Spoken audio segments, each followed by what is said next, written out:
what's on the mind of a lot of Nigerians as we get closer to the inauguration on May 29th is, in fact, if this, I won't say it's a new injunction, because, you know, the PDP and Labour Party are, of course, in court waiting for this tribunal, this petitions to start to figure out whether, in fact, you know, any of their candidates, presidential candidates, would in fact maybe emerge, depending on what the court decides, would the outcome of this, whether the inauguration is going to go ahead or even this injunction. But I'm hearing now that Professor Chris Nwaokobia is waiting for us. If you can hear me, Professor Nwaokobia, okay, yes, there you are. So let's go straight into it. Now we're having the plaintiffs asking for a declaration extension of President Muhammadu Buhari's tenure, pending when a successor is determined in accordance with the Constitution.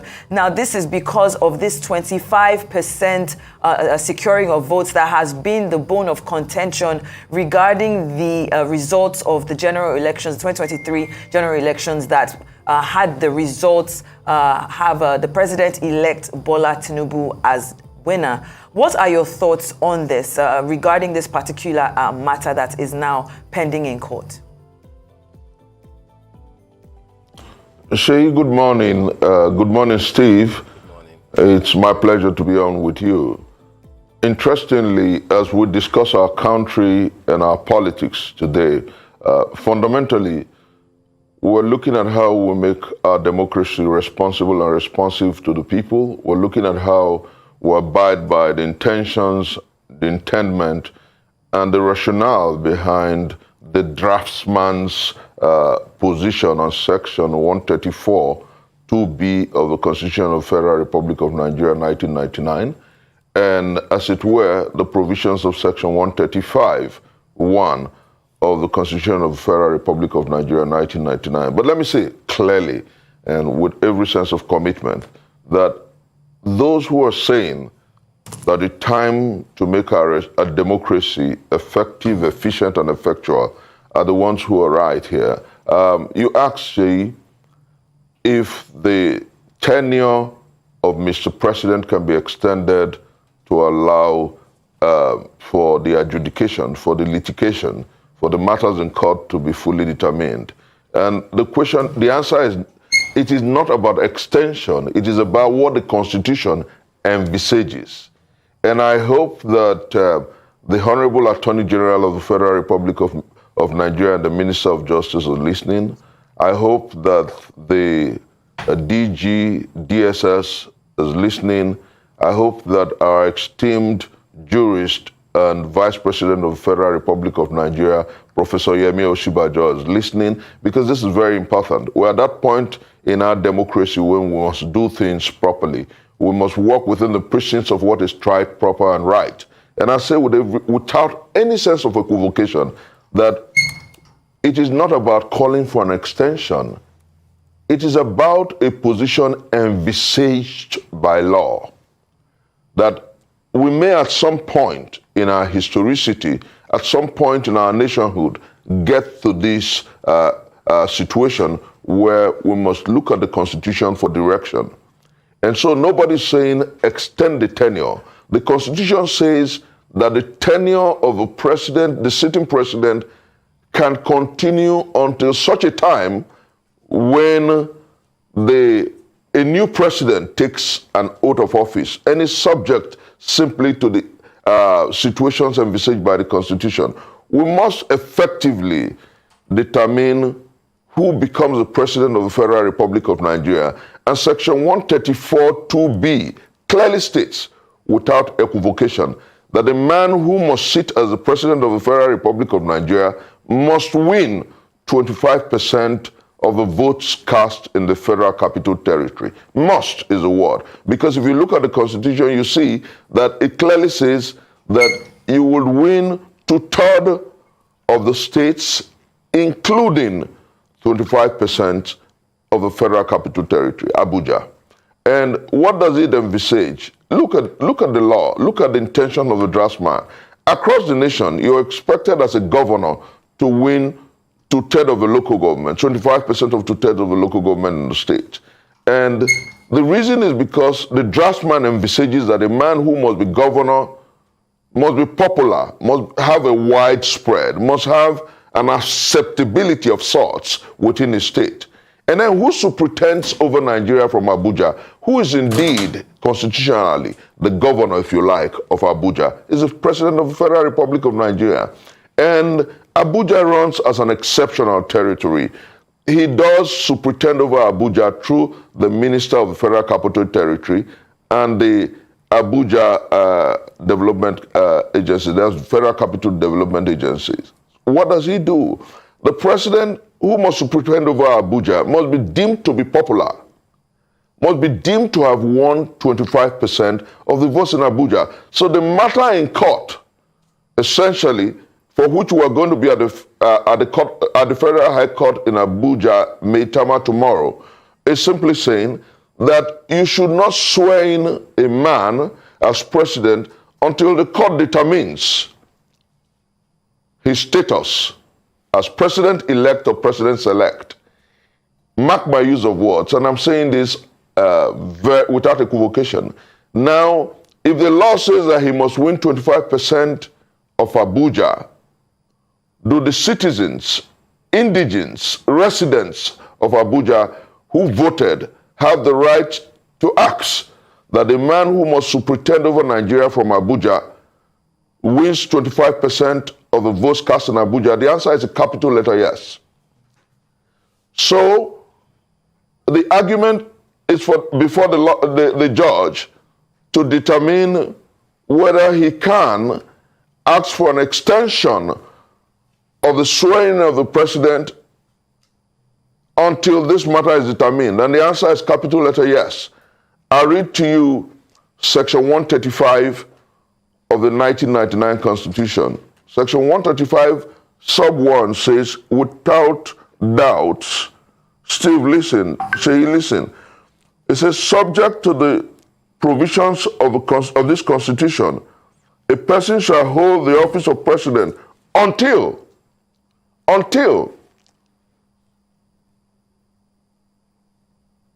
when the successor in office takes the oath of office. What section? What section is that? B says. Professor Nwaokobia, what section of the Constitution is that? Section 135(1). Okay, all right, go on. Section 135(1) of the 1990.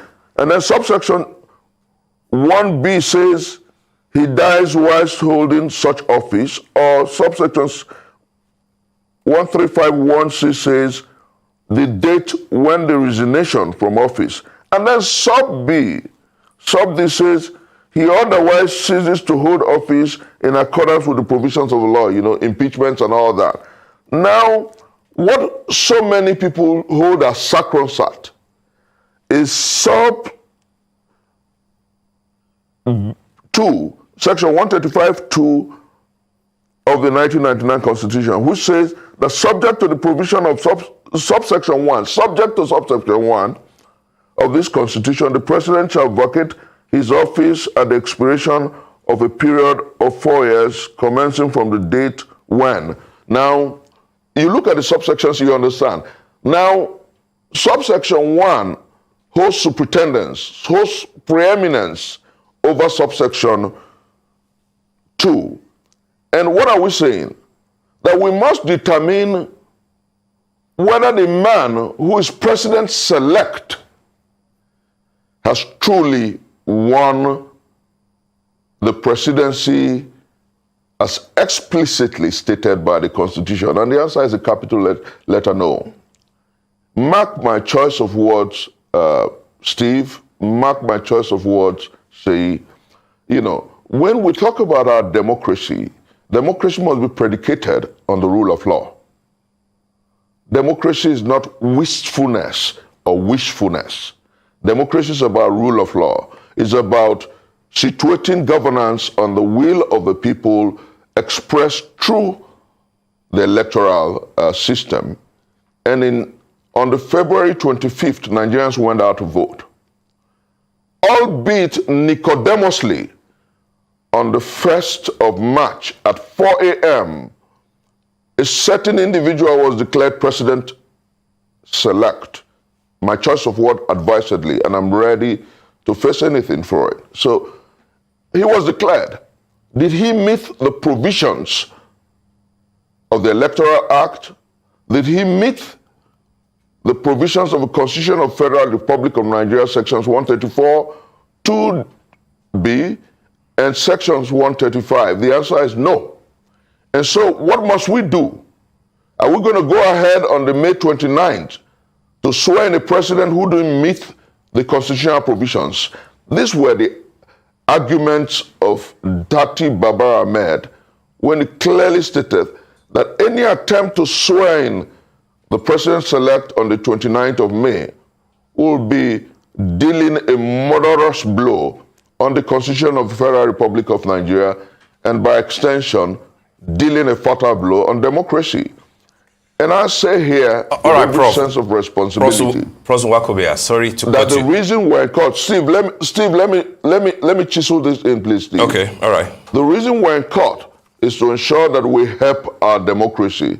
The reason we're in court is to ensure that the justices help us to protect our democracy and ensure that those who live in Abuja are protected not only by the Constitution, but by the judicial process.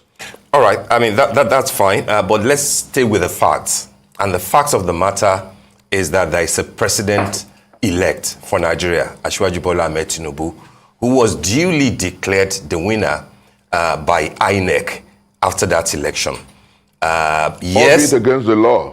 Albeit against the law. No, I do not know of the law that it was against, but you have done the needful as a member of the Obi Dati presidential campaign to go to court, the same way that the PDP presidential candidate and the party, which came second, by the way, have also gone to court to challenge the declaration of INEC. So my point, staying with the fact, is that we can't use the word president-select here. Is the president-elect. Inauguration will happen on May 29th, except a law decides otherwise. My question to you, however, two-pronged questions. First is that I like the fact that you have... Can you hear me, Professor Nwaokobia? Now I can, yes. Can you? Okay, all right. So I said I needed to clarify what the facts, were before asking the question. And my questions are, I like the fact that you brought in the important sections of the Constitution, namely section 135 2B, and of course 134 2B and 135 1. But then that will have to be determined by the court as to at what point does the tenure of a sitting president, expire. That will be determined by the court. The other question will be, what is your direct interest in the suit that, that will be in court tomorrow by the 5 Abuja residents? Are you involved? Are you part of those who filed that particular court? Because I know, of course, that yes, part of the prayers of the Labour Party and Mr. Peter Obi is for the, in their petition, is for the court to determine, the tribunal to determine whether, having not met the constitutional requirement of scoring a minimum of 25% in Abuja, if Asiwaju Bola Ahmed Tinubu can be duly said to have been, elected. But then, your own case has started in court. This is a totally different case altogether. My question to you is, what's your involvement in this one?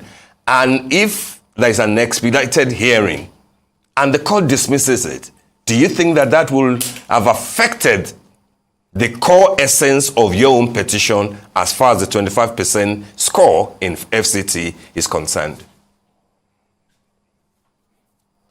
Steve, let me say clearly that I live in Abuja. Steve, I'm a voter in Abuja. My polling center is Wuse Zone 6. I have the right under the law to ask that the man who must superintend over me in Abuja meets the provisions of the Constitution. And clearly, without equivocation, without any modicum of doubt, without any doubt whatsoever, the president-elect did not meet the requirements of a constitution. And INEC nicodemously declared him president for whatever reason. And as I talk to you, we know that the learned judges who superintend at different layers of the judiciary of the courts would do right, because there comes a time in the history of a nation and a people when the odds are about fixing a system and making right a terrible situation. And that's where we are. You know, it's not necessarily about Labour Party here. It's about what is proper, right, and right. You know, the PDP is in court against the declaration of Bola Ahmed Tinubu as president on the 1st of March 2023.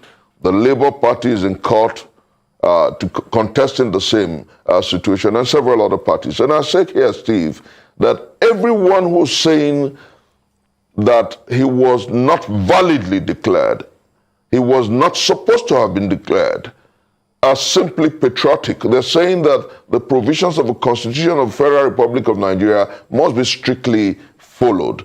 And without equivocation, Steve, you did note in this question that the demands of Section 134 2B are almost very clear.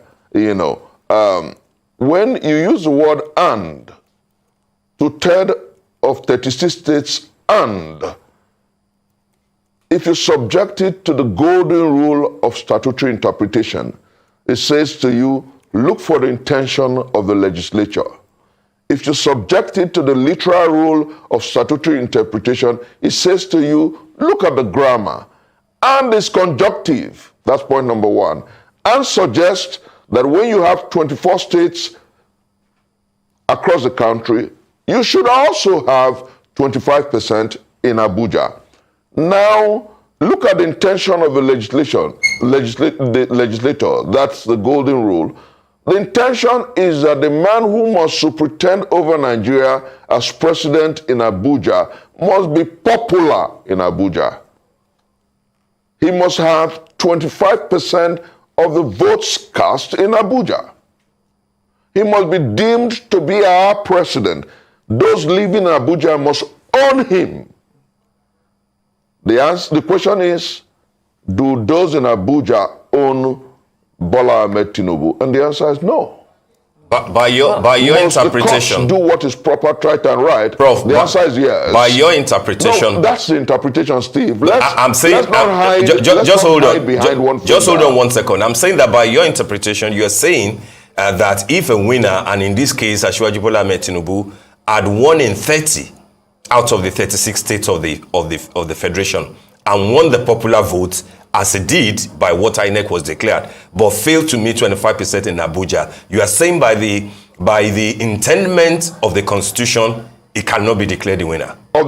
That's right. Okay. Let me say this: had he won 36 states of the country, had he won 36 states of the country and not won 25% of votes cast in Abuja, he shouldn't be declared president-elect. And that's the intendment of the draftsman of the Constitution, because he must be popular in the state where he wants to superintend over Nigeria from. Steve, let me make you look at this clearly. The president is the governor of Abuja. Are you aware? He superintends over Abuja through a commissioner who is the Federal Capital Territory Minister. And he has one senator. He has about 6 or so House of Reps members. Abuja is entirely politically different from the states. You can't lump Abuja into the status of a state. Anywhere the Constitution wants Abuja to be considered as a state, it doesn't clearly state so. But with respect to winning or becoming a president-elect or the president of the Federal Republic of Nigeria, the Constitution was clear and unambiguous. But Section 299... B. Section 299 says clearly that Abuja will be considered like, like a state. With respect to certain normative, not election matters. With respect to revenue, allocation, and several other things, not with respect, because in terms of governmental structure, Abuja is unique. Abuja has the president, quote unquote, as a governor. He has a minister of federal capital territory superintending over the state, over Abuja as the minister, as a commissioner, so to say. And then beyond that, the Federal Capital Development Authority is under him. And let me say without an ounce of equivocation that to try to drag in Section 239 into this discourse is being mischievous and smart by half. The truth is that everyone who knows and who reads the Constitution, and even a layman in law who understands simple English language, Steve, you are a writer, you are a journalist, you are an editor, you're someone I respect so very much. You understand that when you say 2/3 of the states of the Federal Republic, the states in the country, and Steve, even my 20-year-old son, knows that it's clearly saying, when you meet this, you should also meet this. Yeah. And so those who are dancing around this reality are being smart by half. And I know that the learned justices of the Federal Republic of Nigeria had in 2004, 2005, and again in 2008, 2007, 2008, decided on these issues. And without an ounce of equivocation, they said clearly that you have to win 25% of Abuja to be declared president of the federal. So I do not know what informed Mahmoud Yakub's declaration of Bola Ahmed Tinubu, albeit Nicodemously, on the 1st of March 2023 as the president-elect of the Federal Republic of Nigeria. And that is why, knowing the provision, Steve, let me, in 1 minute, knowing the provision of the Constitution of the Federal Republic of Nigeria, that is why yours sincerely, Professor Mustapha Nwaokobia Jnr., the convener of the Country First Movement, will continue consistently until the courts determine the substantive matters, refer to Bola Ahmed Tinubu as the president-select, not of the Federal Republic of Nigeria, if you like, but of INEC. Okay, so it's interesting that that you've brought this up, because the argument of the Independent National Electoral Commission is that it's insisting that a candidate doesn't have to secure 25% of the votes in the FCT to be declared the winner, because the FCT was not accorded any special status in the Constitution as it's erroneously being portrayed. And it's based on that decision that they went ahead and declared Bola Ahmed Tinubu as the president-elect, who is going to be inaugurated in just a few days. So if that is the format that has been followed up until this moment, are we looking at maybe the interpretation of the law in this scenario as opposed to an outright turnover of what it means? Shay, interestingly, you have, in your question, hit the bull's eye. Shay, if you were to land in Abuja at the airport, what you see is the Federal Capital Territory.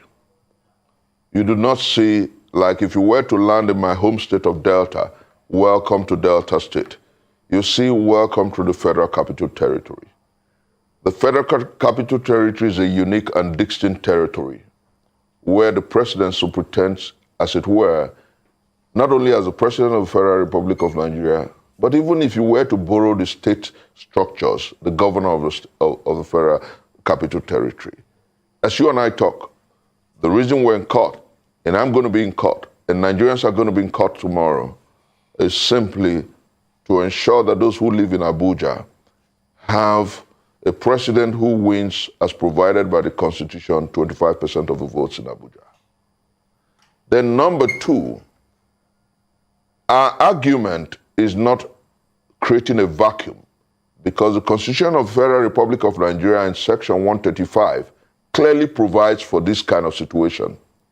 Until the matter is determined, the subsisting president of the Federal Republic of Nigeria, in this case President Muhammadu Buhari, has the right under the Constitution. There's no vacuum. There's no call for an interim government to remain in power as provided by the Constitution until these substantive matters are determined. And that's why I appeal to the Attorney General and Minister of Justice, Malami, to take note and advise the President properly. If the President is too tired to continue, then let the Vice President, Yemi Osibajo, continue until these matters are determined. Let nobody blow Jonas. Let nobody railroad us. Let nobody force us into a 29th of May handover. The Constitution does not envisage that. It says that 29th of May in subsection 135(2) is subject to the provision of section 135(1). And so we need to know whether the president-elect is validly elected as provided by the law. And so what I am doing today is, in actual fact, Steve, in actual fact, Sheyi, a great service to the law and the Constitution, a great service to our democracy, was saying that the law must be followed simpliciter. The law must be followed and the intentions of the draftsman effectively complied with. And I say here that Nigerians want a president who is not only popular, but a president that connects with them. Steve, Sheyi, as I speak to you, you wonder how and where the president-elect got to where he is. Kano, he didn't win. Abuja, he didn't win. Lagos, he didn't win. Kaduna, he didn't win. Katsina, he didn't win. So how did he get these votes? One of the greatest poets in human history that I respect, Sir Walter Scott, once said, and I quote, "Oh, what a tangled web we weave when vexed we practice to deceive." And so all we have had since February the 25th is a litany of hubris, deceit, chicanery, and perfidy. And I think that the time has come for us to put a hole in this gamut of deceit.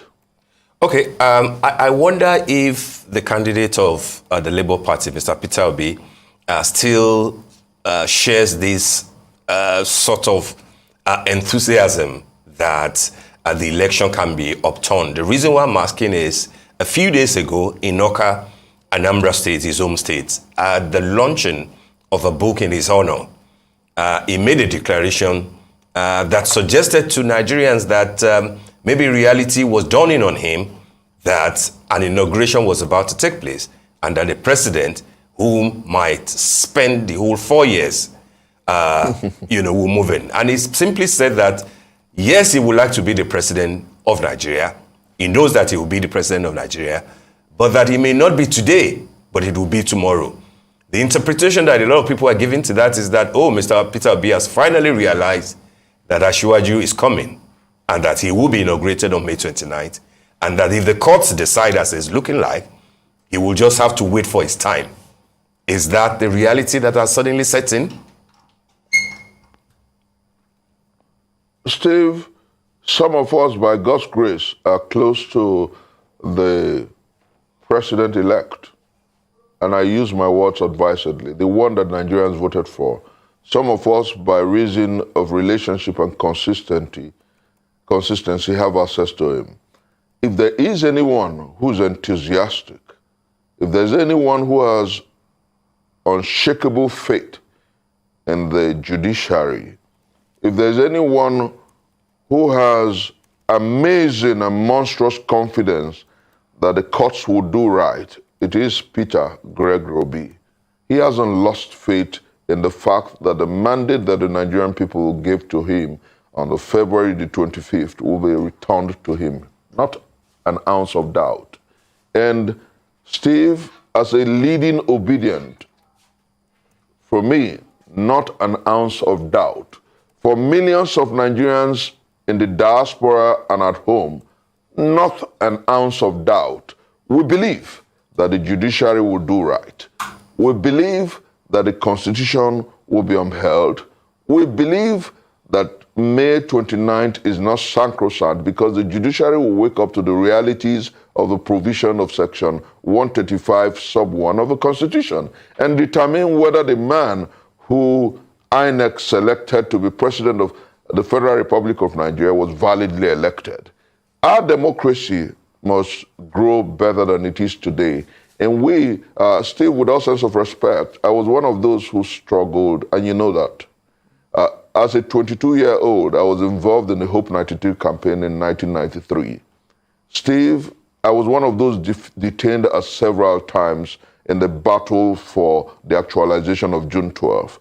I've consistently remained on this course. Steve, I believe that the battles that we fought, I believe that the battles that took the life of Chima Obani, several young boys and young girls in the desire for a new Nigeria will not be in vain. Steve, I believe that the call of the obedience for a new Nigeria, where leadership is responsible and responsive to the people, will not be like the wait for Godot. Steve, I believe that a new Nigeria is in the horizon, and I believe that the judiciary will do right. And my faith is not outlandish. My faith is rooted in that inimitable quote of James Russell Lowell, who said, and I quote him, "Truth on the scaffold, falsehood on the throne. That same truth sways the future. For behind the dim unknown standeth God in the shadows, keeping watch over his own." Truth forever on the scaffold. No matter how you hold it down, it will come up. It will overtake falsehood. Our battle is a battle of light over darkness, truth over falsehood, hate over love. And you know what? All over the country, across Nigerians in diaspora, there's a dim unknown. Like you stated, 29th of May is just next door. And people are asking themselves, what will happen with our mandate? Will this man be sworn in on the 29th? And I said to you, Steve, and to Nigerians who are listening to me, behind the dim unknown standeth God,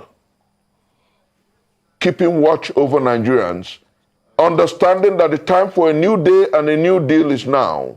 The time for a new republic is now. The time for a new tendency in governance is now. The time for a watchman who is responsible and responsive to the people is now. And Steve, nothing can stop it. So Peter Gregory Obi is not in doubts about the morrow. And the obedience across the world are not in the doubts in any modicum, any way about the morrow. I am confident that something will give because the learned justices at different strata, the court tomorrow, the Presidential Election Petition Tribunal, and the Supreme Court will do what is right because the time to take our country out of the jangling discord of inanity, disease, decay, despondency, and want is now. The time to build a highway of righteousness and leadership is now. Okay, very quickly before we go, Professor Nwaokobia, the Presidential Election Petition Court, of course, against the petition brought against the president-elect by the Labour Party and its presidential candidate has been adjourned to Wednesday, next May 17th. But there has been an application filed asking that the proceedings of the Presidential Election Petitions Tribunal be televised. Very quickly, I want to know what your thoughts are on this and if that would actually influence the outcome. In 1 minute, please. That would do a lot. That would do a lot, Sheyi. Nigerians want access to whatever transpires or whatever happens at that tribunal. And I think that the argument by the Labour Party as well as the PDP is opposite. I think that it is strife, and I believe that the learned justices would oblige that request. I think, like I said, that the time has come for us to walk the highway of righteousness and ensure that things are done properly in our country. The time to shoot down impunity is now, and the time to begin to build a country where our children and our siblings will be truly proud of the nation of the green wine green is now. I am confident that there is an emergent Nigeria that will make all of us truly proud, and that the waters of justice, the waters of love, the waters of equity, the waters of unity will sprout again, and you and I will be proud to be called citizens of the Federal Republic of Nigeria. Thank you so much, Professor Chris Nwaokobia, for being on here, and we appreciate your time and analysis.